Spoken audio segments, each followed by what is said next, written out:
War has ravaged the world for nearly 6 years. Germany and Italy are defeated. Only Japan fights on in defiance of the Allies. But a new weapon is about to make World War II reach its climax. December 1938, German scientists split the atom, releasing 200 million volts of electricity. After Albert Einstein warns US President Roosevelt that Hitler plans an atomic program, the race for the bomb is on.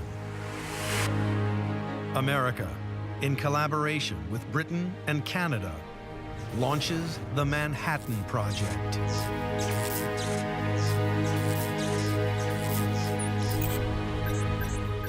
Entire towns and industrial complexes are constructed across the nation, employing 600,000 people and costing $2 billion, $25.8 billion in today's money. It is engineering on an unprecedented scale. No other nation in the world could have done the Manhattan Project like the United States did. You get all these theorists together and they say there are two ways we can build this weapon. There's a plutonium bomb and a uranium bomb. They're different processes. They're both immensely expensive. Anybody else would have said, which one do I want to focus on? And the US said, we want to make sure this works. We're going to do both. July 1945. The project bears fruit.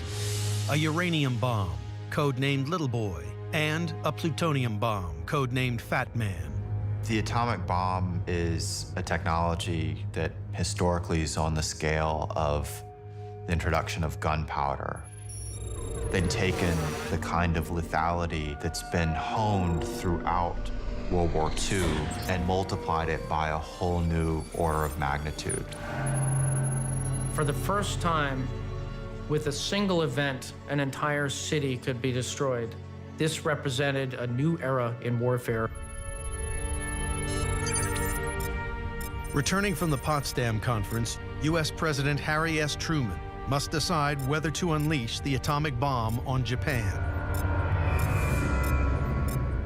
If it had come out a year later that the President of the United States had a weapon he could have used that might have ended the war earlier, and instead he did not, and we suffered 100,000 extra casualties, he would have been run out of, at best, run out of town on a rail. There was no way an American president responsible to his constituents could have not used this weapon.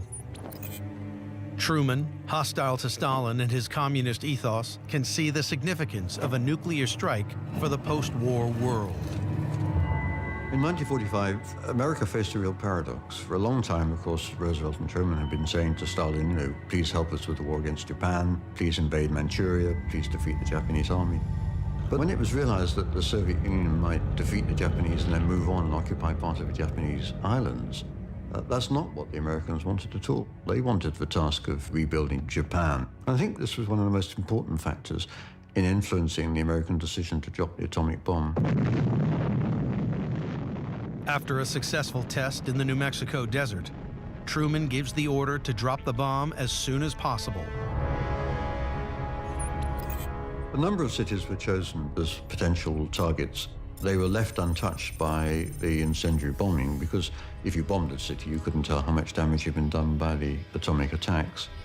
They were also looking for one with quite a large population, because if you could attack a city with a large population, you again would be able to see the full impact. When you look at it, this is a really cynical decision for choosing a target on which you're going to drop the most dangerous weapon that's ever been developed.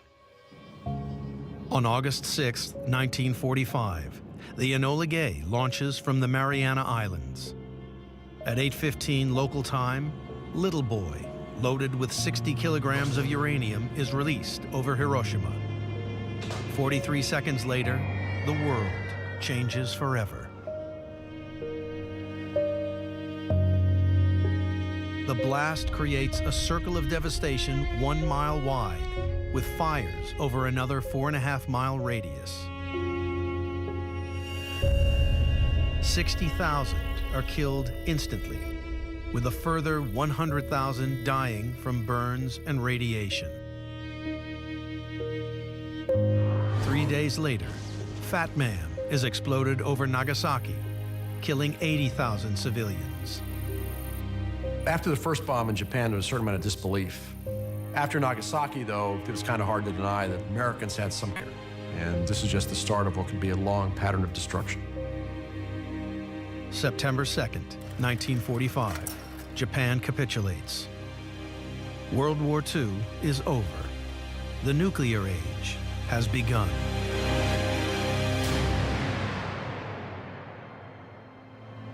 A lot of people think that the moral ethical line of destruction in World War II is crossed with the atomic bomb. I disagree. I think that if there's any moral lines left, they're all crossed with the fire raids against Japanese cities.